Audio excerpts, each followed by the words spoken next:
بسم اللہ الرحمن الرحیم۔ السلام علیکم ورحمۃ اللہ وبرکاتہ۔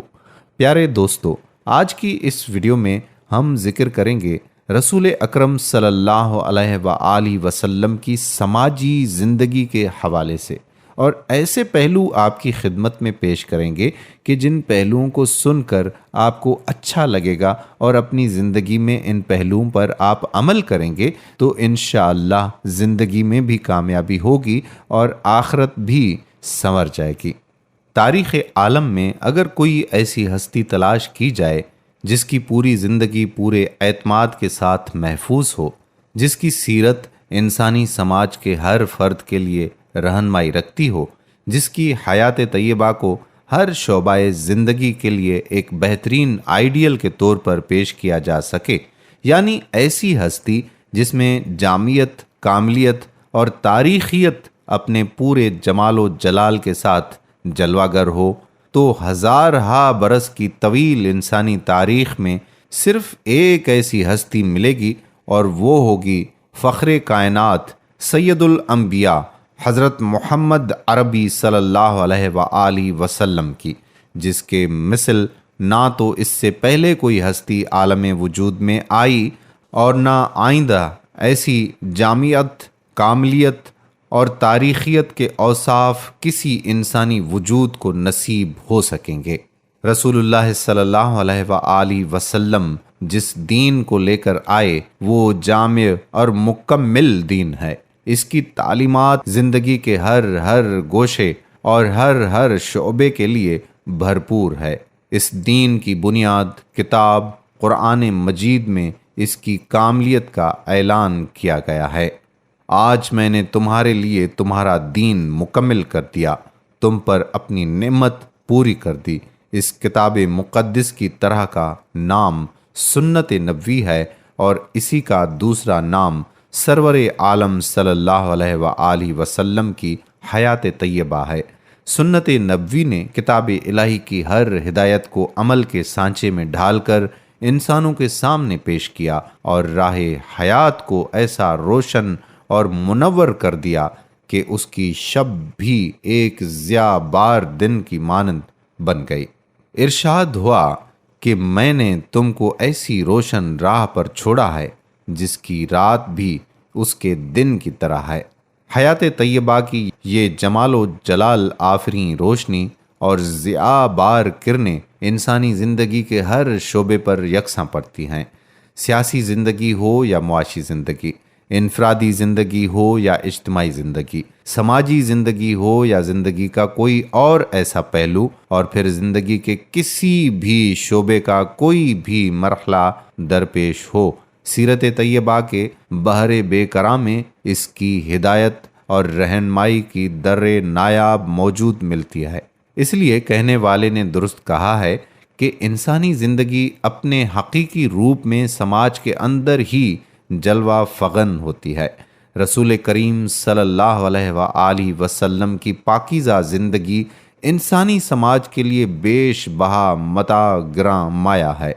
بہتر انسانی سماج کی تشکیل اور ہر فرد سماج کی فلاح و بہبود حیات طیبہ کی وہ عطر بیزی ہے جس کی خوشگوار بھینی بھینی خوشبوؤں سے انسانی چمن بارہا معطر رہتا ہے۔ سماج افراد سے وجود میں آتا ہے، اور افراد کی جان، عزت و مال اور آبرو کا تحفظ اس کے وجود اور بقا کے لیے لازم ہوتا ہے۔ رسول کریم صلی اللہ علیہ وآلہ وسلم کی حیات طیبہ نے انسانی جان کو اتنا محترم اور قیمتی بنایا کہ ناحق کسی انسان کی جان لینے کو نہ صرف بہت بڑا گناہ بتایا، بلکہ ایک انسان کے قتل کو پوری انسانیت کے قتل کے برابر قرار دیا، اور اس دروازے کو سختی سے بند کرنے کا مضبوط نظام قائم فرمایا۔ عزت و آبرو اور دوسرے کے مال پر کسی قسم کی دست درازی کو سخت تعزیری جرم قرار دے کر ہر فرد کی عزت اور مال کے تحفظ کی ضمانت فراہم فرمائی۔ رسول کریم صلی اللہ علیہ وآلہ وسلم کی سماجی زندگی ایک بہترین اور مکمل انسان کی زندگی ہے۔ جس کے اخلاق فاضلہ کی روشنی سے ہر دور کے انسانی سماج کو منور کیا جا سکتا ہے۔ رسول اللہ صلی اللہ علیہ وآلہ وسلم نے فرمایا کہ مسلمانوں میں کامل ایمان اس کا ہے جس کے اخلاق سب سے اچھے ہوں۔ آپ صلی اللہ علیہ وآلہ وسلم نے یہ بھی فرمایا کہ انسان حسن اخلاق سے وہ درجہ پا سکتا ہے جو دن بھر روزہ رکھنے اور رات بھر نماز پڑھنے سے ملتا ہے۔ اخلاق کو اتنی اہمیت اس لیے دی گئی کہ انسانی سماج کی بہتر تشکیل اخلاقی خوبیوں کی بنیاد پر ہی ہوتی ہے۔ خود آپ صلی اللہ علیہ وآلہ وسلم کی حیات طیبہ اخلاق کے بلند مقام پر تھی۔ قرآن نے کہا، بے شک آپ اخلاق کے بڑے درجے پر ہیں۔ مساوات و برابری اور عدل و انصاف بہتر انسانی سماج کی تشکیل کے لیے ضروری ہیں۔ رسول اللہ صلی اللہ علیہ وآلہ وسلم کی حیات طیبہ میں مساوات اور انصاف کی روشن مثالیں ملتی ہیں۔ ایک مرتبہ قریش کی ایک خاتون چوری کے جرم میں پکڑی گئی۔ بعض عزیز ترین صحابہ نے اس کی سفارش کرنا چاہی تو آپ صلی اللہ علیہ وآلہ وسلم نے ان کی نہ سنی اور فرمایا، تم سے پہلے کی قومیں اس لیے تباہ ہوئیں کہ جب ان میں معمولی لوگ گناہ کرتے تھے تو ان کو سزا دی جاتی تھی، اور جب بڑے لوگ کرتے تو ان کا جرم نظر انداز کر دیا جاتا تھا۔ مظلوموں کو مدد اور محتاجوں کی اعنت آپ صلی اللہ علیہ وآلہ وسلم کا شیوا رہا ہے۔ مکہ مکرمہ کی زندگی میں جب ایک مظلوم نے مدد کے لیے خانہ کعبہ کے پاس فریاد کی تو اس کی مدد کے لیے چند دیگر افراد کے ساتھ رسول اللہ صلی اللہ علیہ وآلہ وسلم بھی کھڑے ہوئے۔ عبداللہ بن جدعان کے گھر میں انہوں نے باہم مشورہ کر کے ایک جماعت بنائی اور یہ عہد کیا کہ مکہ میں جس شخص پر بھی ظلم کیا جائے گا ہم سب اس مظلوم کی مدد کریں گے۔ یہ معاہدہ تاریخ میں حلف الفضول کے نام سے سنہرے حروف میں لکھا گیا۔ ظلم کے خلاف متحد ہو کر آواز بلند کرنا اور مظلوم کو اس کا حق دلانا رسول اللہ صلی اللہ علیہ وآلہ وسلم کو اس قدر محبوب تھا کہ مدنی زندگی میں بھی ایک بار آپ صلی اللہ علیہ وآلہ وسلم نے فرمایا کہ اگر مجھے آج بھی حلف الفضول میں بلایا جائے تو میں اسے قبول کروں گا۔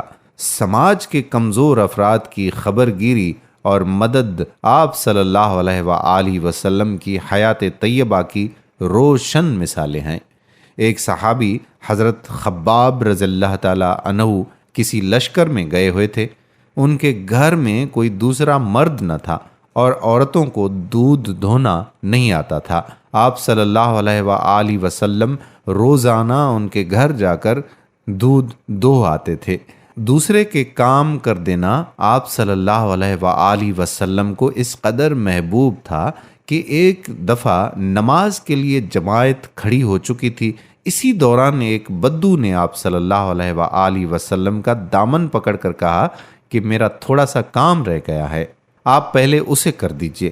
آپ صلی اللہ علیہ وآلہ وسلم چپ چاپ اس کے ساتھ ہو لیے اور اس کا کام پورا کرنے کے بعد نماز کے لیے تشریف لائے۔ اہل مکہ جو مسلمانان مدینہ کے جانی دشمن بنے ہوئے تھے، رسول کریم صلی اللہ علیہ وآلہ وسلم نے ان کے ساتھ انسانی حسن سلوک کا اعلیٰ نمونہ قائم کرتے ہوئے مسلمانوں کی غربت و تنگ دستی کے عالم میں بھی 500 دینار جمع کر کے سرداران مکہ کو بھیجے کہ وہ قحط کے شکار لوگوں کی مدد کر سکیں۔ رسول اللہ صلی اللہ علیہ وآلہ وسلم کی ذاتی اور گھریلو زندگی پر نظر ڈالی جائے تو وہ ایک عام انسان کی طرح روزمرہ کے کاموں اور ہر دکھ درد میں شریک نظر آتے ہیں۔ بکری کا دودھ دوہ دیتے، خادموں کو ان کے کاموں میں مدد دیتے، بازار سے سودا خرید لاتے اور کوئی دعوت دیتا تو فوراً قبول کر لیتے تھے۔ سماجی تعاون اور خوشی اور غم میں شرکت کے لیے کوئی مذہبی رکاوٹ آپ کی راہ میں حائل نہیں تھی۔ ایک یہودی خاتون کی دعوت آپ نے قبول فرمائی اور اس کا کھانا کھایا۔ اسی طرح ایک یہودی لڑکا بیمار ہوا تو آپ صلی اللہ علیہ وآلہ وسلم اس کی مزاج پرسی کے لیے تشریف لے گئے۔ ایک بار نجران کے عیسائیوں کا وفد مدینہ آیا تو آپ صلی اللہ علیہ وآلہ وسلم نے خود مہمانداری کی اور وفد کے اراکین کو مسجد نبوی میں ٹھہرایا۔ حق و انصاف کے معاملے میں بلا تفریق مذہب ہر انسان آپ کی نظر میں برابر تھا۔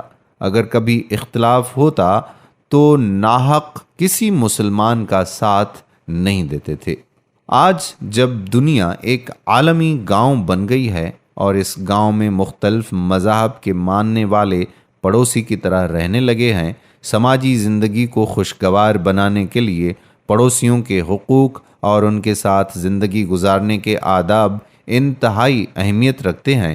رسول اللہ صلی اللہ علیہ وآلہ وسلم کی پاکیزہ سیرت میں ہمیں ایسے نمایاں نقوش ملتے ہیں جو اس پہلو سے بہترین رہنمائیاں فراہم کرتے ہیں۔ رسول اللہ صلی اللہ علیہ وآلہ وسلم کی زندگی سبق دیتی ہے کہ پڑوسی کا حق بہت بڑا ہے اور مذہب کے فرق سے قطع نظر وہ شخص سب سے برا ہے جس کی دل آزاریوں اور تکلیفوں سے اس کا پڑوسی محفوظ نہ ہو۔ رسول اللہ صلی اللہ علیہ وآلہ وسلم نے فرمایا کہ جبرائیل امین نے مجھے پڑوسیوں کے حقوق کی اتنی تلقین کی کہ مجھے ایسا محسوس ہوا کہ پڑوسی کو بھی میراث میں حصہ دار بنا دیا جائے گا۔ ایک سماج کے لوگوں کے درمیان پرامن، بقائے باہم اور خوشگوار زندگی کا سب سے بہترین نمونہ اور اصول میثاق مدینہ کے نام سے ہمارے سامنے موجود ہے۔ رسول کریم صلی اللہ علیہ وآلہ وسلم جب مدینہ آئے تو وہاں کے مختلف قبائل اور اہل مذاہب کے ساتھ آپ صلی اللہ علیہ وآلہ وسلم نے معاہدہ فرمایا۔ یہی معاہدہ میثاق مدینہ ہے۔ اس کی دفعات کتنی مدبرانہ اور معقول ہیں، اس کا اندازہ ان کے الفاظ سے کیا جا سکتا ہے۔ نمبر 1، سب لوگ ایک ہی قوم کے فرد سمجھے جائیں گے۔ یہودی مسلمانوں کے ساتھ ایک قوم ہے اور دونوں کو اپنے اپنے مذہب پر عمل کی آزادی ہوگی۔ نمبر 2، اگر معاہدہ کرنے والے کسی قبیلے پر کوئی دشمن حملہ آور ہوگا تو تمام قبیلے مل کر اس کا مقابلہ کریں گے۔ نمبر 3، شریک معاہدہ قبیلوں کے تعلقات خیر خواہی، نفع رسانی اور نیک اتواری پر مبنی ہوں گے تاکہ جبر پر اور خلاف اخلاق امور میں کوئی اعانت نہیں کی جائے گی۔ نمبر 4، یہودیوں اور مسلمانوں کو برابر حقوق حاصل ہوں گے۔ نمبر 5، مظلوم کی ہر حال میں مدد کی جائے گی وغیرہ۔ میثاق مدینہ کی ان دفعات نے مختلف مذاہب کے ماننے والوں کے درمیان ایک مشترکہ سماج کی تشکیل کا اصول فراہم کیا، اور ان خطوط پر آج کے کثیر مذہبی، کثیر تہذیبی اور کثیر لسانی سماج کی تشکیل کی جا سکتی ہے۔ رسول اللہ صلی اللہ علیہ وآلہ وسلم کی سماجی زندگی کے یہ وہ نقوش اور خطوط ہیں جن پر ہم اپنے موجودہ سماج کو استوار کر کے زندگی کو خوشگوار بنا سکتے ہیں۔ ہمارا سماج آج جن چیلنجوں کا سامنا کر رہا ہے اور افراتفری کی جس پریشانیوں سے دوچار ہے، اگر ہم رسول اللہ صلی اللہ علیہ وآلہ وسلم کی حیات طیبہ سے روشنی لینا چاہیں تو یہ بات بلا خوف تردید کہی جا سکتی ہے کہ محسن انسانیت کی جامع سماجی زندگی نے اپنے وسیع دامن میں ان تمام مسائل کا حل سمیٹ رکھا ہے، اور حل بھی ایسا عادلانہ، منصفانہ، معقول و متعدل کہ اس سے بہتر کوئی دوسرا حل سامنے نہیں آ سکتا۔ خود غرضی اور مفاد پرستی کی موجودہ دور میں کتنی حق تلفیاں ہوتی ہیں۔ دیکھیے کہ رسول اللہ صلی اللہ علیہ وآلہ وسلم کی زبان فیض ترجمان کیسی ہدایت فراہم کرتی ہے، اور ارشاد ہوتا ہے کہ تم میں سے کوئی مومن نہیں ہو سکتا جب تک کہ وہ لوگوں کے لیے وہی پسند نہ کرے جو اپنے لیے پسند کرتا ہے۔ پوری انسانی برادری کی خیر و فلاح کے لیے یہ کیسا زرین اصول ہے۔ دوستو، رسول اکرم صلی اللہ علیہ وآلہ وسلم کی سماجی زندگی پر گفتگو ابھی باقی ہے۔ کل کی ویڈیو میں ہم اس پر دوبارہ بات کریں گے۔ کل تک ہمیں اجازت دیجیے۔ اللہ حافظ۔